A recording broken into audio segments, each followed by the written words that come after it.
మెడ్సీ IVF ఉచిత సంతాన సాఫల్య చికిత్స శిబిరం మార్చి 1 నుండి 31 వరకు. నమస్తే, నేను Keshav. Welcome to Suman TV. ఈరోజు సుప్రీంకోర్టు ఒకవైపు, ఆంధ్రప్రదేశ్ హైకోర్టు మరొక వైపు ఇచ్చిన తీర్పులు ఆసక్తికరంగా మారాయి.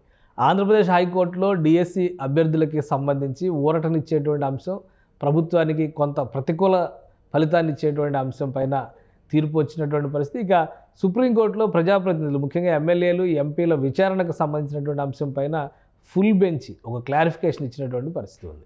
ఈ అంశాలపైన విశ్లేషణ చూద్దాం. మనతో పాటు ప్రముఖ అడ్వకేట్ బత్తుల రామకోటయ్య గారు ఉన్నారు. రామకోటయ్య గారు నమస్కారం.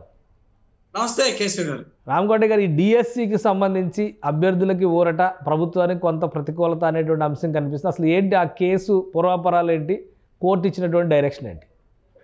కేశవ్ గారు, మనం ఈ యొక్క నిరుద్యోగ సమస్యకు సంబంధించి గౌరవ ముఖ్యమంత్రి, నాటి ప్రతిపక్ష నాయకుడిగా ఆయన ఒక జాబ్ క్యాలెండర్ ఇస్తానని చెప్పి, అదేవిధంగా గతంలో టీచర్ పోస్టులు 2018 డిఎస్సి నోటిఫికేషన్ అప్పుడు గత తెలుగుదేశం ప్రభుత్వం 7,800 పోస్టులని డిఎస్సి ప్రకటిస్తే 23,000 మంది ఖాళీలుంటే మీరు 7,800 ఇవ్వటం ముష్టి అని చెప్పి ఆ రోజు ప్రభుత్వాన్ని ప్రతిపక్ష నాయకుడిగా ఆయన విమర్శించారు.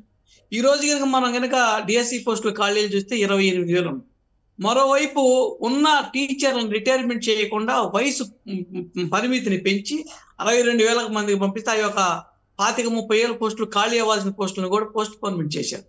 ఇట్లా ఇప్పుడు లక్షల మంది బీడీ చేసి వాళ్ళు గవర్నమెంట్ నుంచి డిఎస్సి వస్తుందని చెప్పి ఈ కళ్ళతో ఎదురు చూస్తున్న తరుణంలో ఈ డిఎస్సి నోటిఫికేషన్ అణువు అయోమయం, ఏ క్షణం అసలు ఈ నోటిఫికేషన్ పడుతుందా లేదా అనేటువంటి అభద్రతా భావంతో వాళ్ళు టెట్ అప్లికేషన్స్ కూడా పెట్టుకోవాల్సిన పరిస్థితి వచ్చింది. ఒక రకంగా చూస్తే టెట్ నోటిఫికేషన్ దగ్గర నుంచి మనం రిజర్వేషన్ రోస్టర్ వరకు కూడా ఎక్కడా కూడా పొంతం లేకుండా ప్రభుత్వం అవగాహన రాహిత్యంగా వాళ్ళు టెట్ నోటిఫికేషన్ చేశారు. ముఖ్యంగా మనం ఆలోచించినట్లయితే హెచ్జిటి పోస్టులు ఒకటి ఉంటుంది, స్కూల్ అసిస్టెంట్ పోస్ట్ అని 2 విభాగాలు ఉంటాయి. బీఈడీ చేసిన వాళ్ళకేమో స్కూల్ అసిస్టెంట్ పోస్టులు, హై స్కూల్ సెక్షన్, ఉన్నత విద్య. అదేవిధంగా మనకి టెట్ అంటే డిఎడ్ చేసిన వాళ్ళకి టీటీసీ ట్రైనింగ్ చేసిన వాళ్ళకేమో హెచ్జిటి పోస్టులు అవకాశం ఉంటుంది. గతంలో సుప్రీంకోర్టు కేటగారికల్గా బీఈడీ చేసిన వాళ్ళని హెచ్జిటిలో కలపొద్దు అని చెప్పి ఒక సుప్రీంకోర్టు మార్గదర్శకాలు ఉంటే, నోటిఫికేషన్లో దాన్ని పక్కన పెట్టి బీఈడీ వాళ్ళకి కూడా హెచ్జిటి పోస్టుల్లో అప్లికేషన్ పెట్టుకోమని చెప్పి ఒక నోటిఫికేషన్ ఇచ్చారు. దాని మీద గత వారంలో, ఫిబ్రవరిలో లాస్ట్ వీక్ తీర్పు ఎదురు దెబ్బ వచ్చింది. ఎందుకంటే ఆ రోజు విద్యార్థులు హైకోర్టుని ఆశ్రయిస్తే మీరు ఏ విధంగా సుప్రీంకోర్టు మార్గదర్శకాలకు వ్యతిరేకంగా మీరు వెళ్తారు, ఈ నోటిఫికేషన్ ఏ విధంగా చెల్లుబాటు అవుతుంది, ఇది violation of the supreme court judgement కదా అని చెబితే, అక్కడ ఏజీ సాక్షాత్తు ప్రభుత్వం తరఫున ఉన్నటువంటి శ్రీరామ్ గారు అన్కండిషనల్గా బీఈడీ చేసిన వాళ్ళని టెట్లో మేము మెర్జ్ చేయం, వాళ్ళ నోటిఫికేషన్ కలపమని చెప్పి ఒక అండర్టేకింగ్ ఇవ్వటం వల్ల ఆ నోటిఫికేషన్ రద్దు కాల. మరలా ఈరోజు చూస్తే టెట్కి, టీఆర్టీఏ అంటే టీచర్ రిక్రూట్మెంట్ టెస్ట్కి మధ్య ఒక గ్యాప్ 45 రోజులు కనీసం ఉండాలి. దాన్ని మరిచిపోయి ఈరోజు మనం చూస్తే 9వ తారీఖుతో టెట్ ఎగ్జామ్స్ అయిపోతాయి. ఫైనల్ రిజల్ట్ వచ్చేటప్పటికి రిజల్ట్ కానీ 14వ తారీఖు వస్తుంది, మార్చి 15వ తారీఖు నుంచి డిఎస్సిని మొదలు పెట్టడం జరిగింది. దీని మీద విద్యార్థులు ఒక అయోమయం. ఎందుకంటే ఆ సిలబస్కి ఈ సిలబస్కి పొంతన ఉండదు. డిఎస్సిలో యాష్ సిలబస్ ఉంటుంది. కనీసం 45 రోజులు వ్యవధి ఉండాల్సిన తరుణంలో మీరు మరుసటి రోజే డిఎస్సి నోటిఫికేషన్ అంటే ఏ విధంగా రాయాలని చెప్పి హైకోర్టును ఆశ్రయిస్తే హైకోర్టు వాళ్ళకి మళ్ళా ముట్టికి కాలేసే పరిస్థితి వచ్చింది.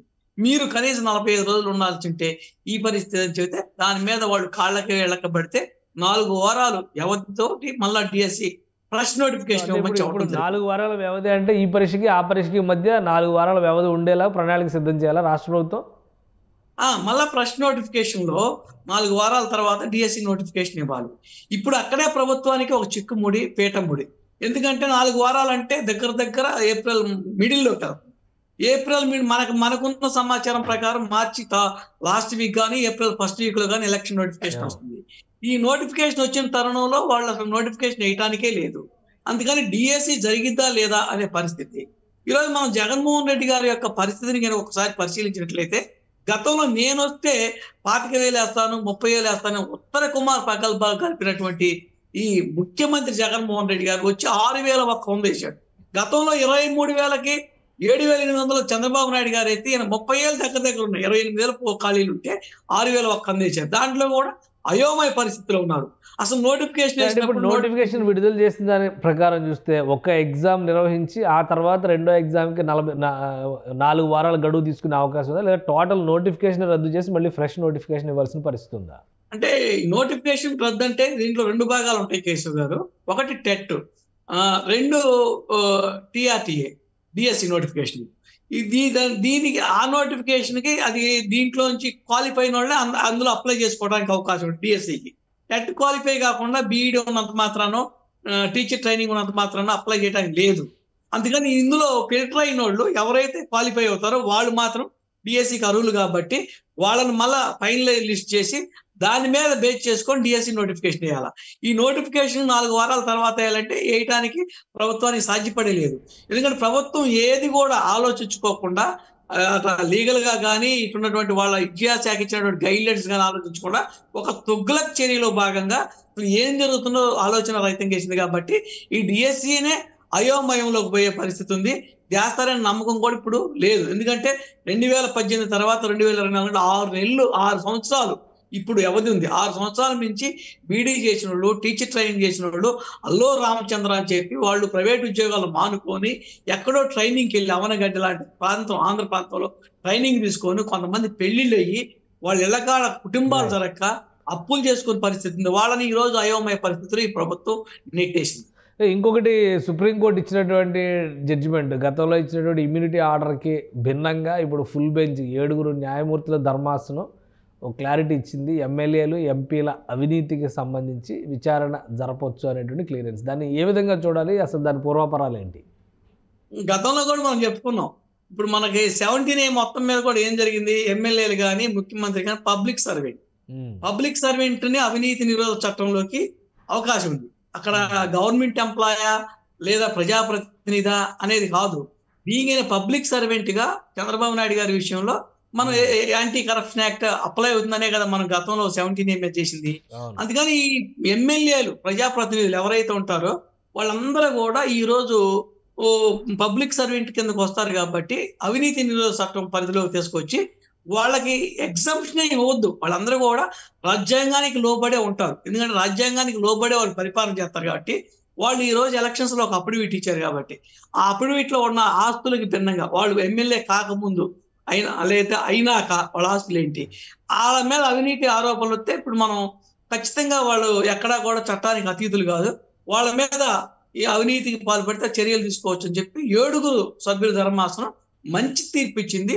ఇది ప్రజాస్వామ్యాన్ని పరిరక్షించడానికి ప్రజాప్రతినిధులు ఎవరైతే ఈరోజు ప్రజలకి ఆస్తుల్ని దోచుకొని దాచుకొని చిక్కినట్టు దక్కినట్టు బుక్కినట్టు ఏ విధంగా వాళ్ళు కోటీశ్వరులు అయిపోయి ప్రజాస్వామ్యాన్ని అపాసం చేస్తూ ఈ రోజు ఎన్నికల వ్యవస్థలో కోట్లు ఖర్చు పెట్టి సామాన్యుల్ని, మేధావుల్ని, సంఘ సంస్కర్తల్ని ఎలక్షన్లో పోటీ చేసే పరిస్థితి లేకుండా భూస్వామ్యులు ఈ రోజు ధనవంతులే ధనస్వామ్యంగా మార్చినటువంటి వాళ్ళకి ఇది సుప్రీంకోర్టు ఇచ్చినటువంటి తీర్పు.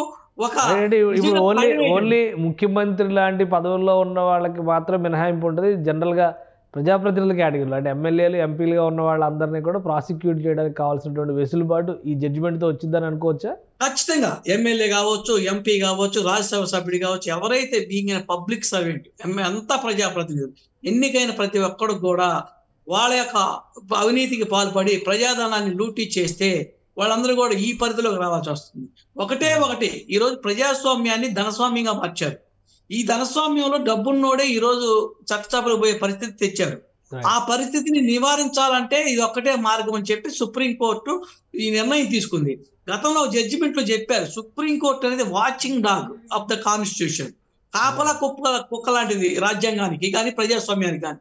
అందుకని ఈ రోజు ఆ spirit of the democracy, spirit of the Indian constitution ఉద్దేశంతో ఈ తీర్పు ఇచ్చి ప్రజాస్వామ్యంలో ప్రజల యొక్క ఆస్తి, ఎందుకంటే ఈరోజు మనం కట్టే పన్నులు కానీ ఇదన్నీ కూడా వాళ్ళు పథకాల రూపంలో, ప్రాజెక్టుల రూపంలో, ప్రజల అభివృద్ధి రూపంలో, కమిషన్ల రూపంలో దోచుకొని కోట్లు మళ్ళా వాళ్ళు పోగేసుకొని దాన్ని మళ్ళా రేపు ఎలక్షన్స్ లో డబ్బులుగా ఎదజల్లి గెలిచే పరిస్థితికి స్వస్తి చెప్పడానికి ఈ తీర్పు వచ్చింది. కాబట్టి దీన్ని స్వాగతించాలా. ప్రజాస్వామ్యవాదులుగా, మీడియా మిత్రులుగా, న్యాయవాదులుగా మనం హర్షించాల్సినటువంటి తీర్పు. ఈ తీర్పుకి వెల్కమ్ చెప్పాలి. రైట్. థ్యాంక్ యూ రామగౌడ గారు మీ అభిప్రాయం తెలియజేసినందుకు. ఇది ఆంధ్రప్రదేశ్ హైకోర్టు ఇచ్చినటువంటి ట్విస్ట్ నేపథ్యంలో ప్రభుత్వం రిలీజ్ చేసినటువంటి డిఎస్సి నోటిఫికేషన్ వెనక్కి తీసుకోవాల్సినటువంటి పరిస్థితి ఏర్పడుతుంది. మళ్ళీ తాజాగా 4 వారాల గడువుతో 2 పరీక్షలకి మధ్య 4 వారాల ఎడ ఉండేలాగా తాజా నోటిఫికేషన్ రిలీజ్ చేయాల్సి ఉంటుంది. అయితే ఎన్నికలకి సంబంధించినటువంటి షెడ్యూల్ కనుక వస్తే ఈ పరీక్షల నిర్వహణ అనేది కొంత క్లిష్టతరం అయ్యేటువంటి అవకాశాలు కనిపిస్తున్నాయి. మరోవైపు సుప్రీంకోర్టు ఇచ్చినటువంటి జడ్జిమెంట్ భారత రాజకీయ వ్యవస్థలో ఒక ప్రక్షాళనగా చూడాల్సినటువంటి అవసరం ఉందనేటువంటి అభిప్రాయాన్ని రామకోటయ్య గారు వ్యక్తం చేస్తున్నారు. అలానే అవినీతికి పాల్పడేటువంటి ప్రజాప్రతినిధులకి పైన ఇదొక చర్యగా భావించాల్సి ఉంటుందనేది ఆయన విశ్లేషణ. ఇది స్పెషల్ డిస్కషన్. Keep watching.